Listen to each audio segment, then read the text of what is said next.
Bangladesh will head to polls on the 12th of February next year. The country is entering one of the most defining moments in its modern history as it prepares for a crucial election that will decide which way the country will move. After a year marked by protests, power shifts and regional shadow play, the decision to hold the election in early February came after a series of intensive consultations between the Yunus-led interim government and major political parties. The government advanced the date to avoid an overlap with Ramzan and to ensure a smooth, timely transition to an elected administration. But while the date is now set, the road to a free and fair election is anything but easy. The Election Commission admits that it faces a trust deficit after 15 years of polls marred by controversy and accusations of manipulation. Officials are racing to update voter lists, boost security and increase participation, especially among women and young voters who were at the forefront of the July uprising.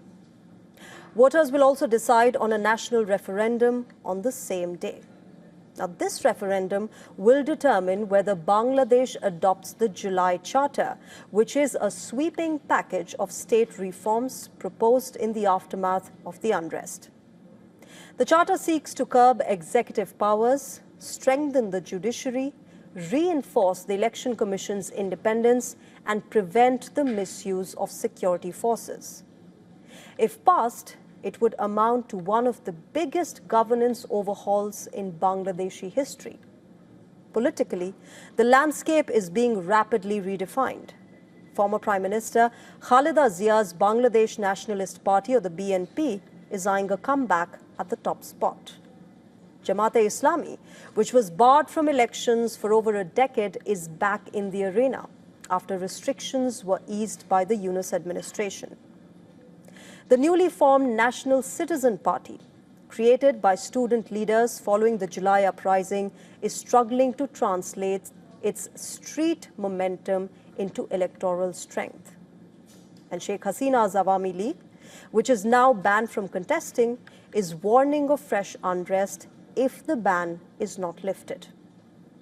But beyond politics, voters are weighing enormous challenges: reviving a government-driven economy which is hit hard by months of instability, tackling corruption, restoring media freedom, and repairing strained relations with India.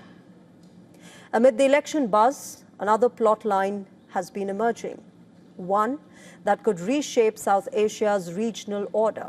And that is, Bangladesh's Foreign Affairs advisor Tauhid Hussain has hinted that Dhaka may be open to forming a regional bloc with Pakistan, and the grouping would exclude India.